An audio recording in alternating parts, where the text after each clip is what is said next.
नमस्कार, time eight Bihar में आपका स्वागत है। आज मैं बात कर रहा हूँ जमुई की। जमुई के लिए काफ़ी गौरव की बात है।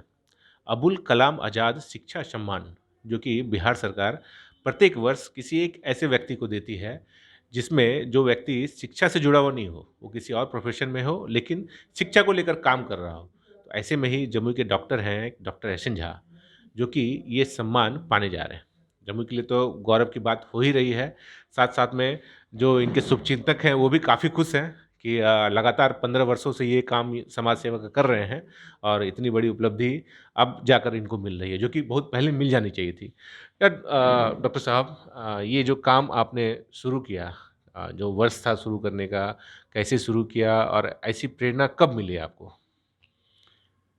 15 साल पहले ही हम लोगों ने ये काम शुरू किया था। इसके पहले भी सामाजिक कार्य हम लोग करते थे दस्तक के नाम से, जिसमें स्पोर्ट्स होता था, कल्चरल एक्टिविटीज़ होती थी, क्विज़ होता था। लेकिन फिर हम लोगों को लगा कि ये मिडिल क्लास के लड़कों को तो फ़ायदा हो रहा है, अपर क्लास के लड़कों को फ़ायदा होता है, लेकिन लोअर लोअर क्लास के लड़कों तक हम लोग नहीं पहुँच सके थे। और यहाँ जब मुसहर लोगों की स्थिति को हम लोगों ने देखा तो बहुत ही तकलीफ़ होती थी। तो फिर हम लोगों ने ध्यान दिया कि इनके लिए कुछ करना चाहिए। ये प्रेरणा किनसे मिली आपको ऐसा ऐसा जो प्रेरणा स्रोत सामाजिक काम कर रहे हैं आप? प्रेरणा स्रोत तो मेरे पिताजी ही रहे हैं, क्योंकि वो शिक्षा से जुड़े हुए थे और एक स्कूल की स्थापना की थी उन्होंने, जिसमें कि अधिकतर गरीब बच्चे ही पढ़ते थे और सबों के साथ उनका व्यवहार बहुत ही आत्मीयता भरा होता था। तो वही चीज़ें मैं देखा करता था, तो एक अपनत्व हो गया था आम आदमी के साथ, गरीब लोगों के साथ ही। और फिर उस समय का राजनीतिक माहौल, सामाजिक माहौल भी थोड़ा अलग था। अभी की तरह पदार्थवाद नहीं था। समाजवादी लोग समाज में काफ़ी एक्टिव थे, साम्यवादी लोग भी काम कर रहे थे हर स्तर पर। तो एक माहौल था कि गरीबों के लिए कुछ सोचा जाए, तो उसका प्रभाव पड़ा था मेरे व्यक्तित्व पर। जब ये सूचना आपको मिली कि जो ये अबुल कलाम आज़ाद शिक्षा सम्मान मिलने जा रहा है आपको, तो कैसा महसूस कर रहे थे? मुझे अच्छा तो लगा, व्यक्तिगत स्तर पर भी अच्छा लगा, लेकिन मैं आपको कह दूँ कि ये सम्मान मैं रिसीव करने भले जा रहा हूँ, लेकिन ये सम्मान मिला है पूरी टीम को, क्योंकि उन्हीं के काम का प्रतिफल है कि ये सम्मान दिया जा रहा है। और मैं इसलिए और भी खुश था कि जो सहयोगी सारे लोग हैं, वो बहुत ही खुश हैं। उन्हें लग रहा है कि वे लोग सम्मानित हुए हैं, इसलिए मुझे और अच्छा लगा। कितने लोगों की टीम है और कितने वर्षों से जो टीम ये काम तो अकेले नहीं किया जा सकता है, तो ये टीम कैसे काम करती है और कितने लोग हैं इसमें? पहले तो बहुत छोटी टीम थी। शुरुआत मैंने और मकेश्वर जी ने की थी और फिर डॉक्टर रंजनी बाबू साथ आए, फिर डीडी वर्मा आए, आर्या जी आईं।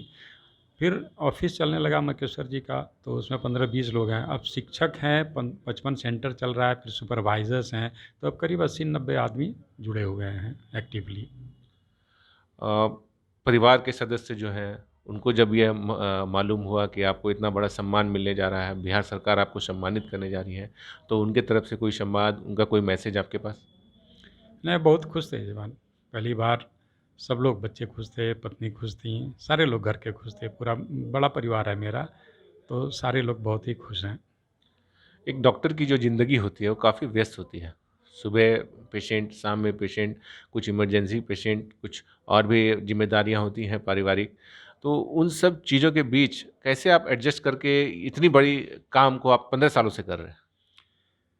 एक कहावत है कि समय को आप रबर की तरह खींच सकते हैं, आप बढ़ा सकते हैं और काम करने के लिए। एक और भी कहावत है कि काम उसी को दो जो ज़्यादा व्यस्त रहता है, जो काम नहीं कर रहा है शायद वो नहीं कर पाएगा। तो आप चाहें तो टाइम मैनेज करके आप कर सकते हैं सब कुछ। इंटरेस्ट रहना चाहिए और उसका उद्देश्य भी रहना चाहिए, पर्पसफुल वर्क होता है तो समय मिल जाता है। जहाँ तक मैं जानता हूँ, कई बार आपको मैंने देखा भी है, कभी कवि कवि सम्मेलनों में काफ़ी अच्छी कविता गाते हैं आप, कहते हैं आप। तो क्या हमारे दर्शकों को भी इसका लुत्फ़ मिलेगा आज? ठीक है, मैं सुनाता हूँ एक छोटी-सी जी, ज़रूर, कविता। ज़रूर। ये थोड़ी-सी आक्रामक कविता है। दफन चाहे कर दो कहीं भी, करबला बनकर बात कह दूंगा। जलाकर खाक कर दो चाहे तुम, धुआं बनकर बात कह दूंगा। मिट जाएगा वजूद भी तो क्या, तारीख बनकर बात कह दूंगा।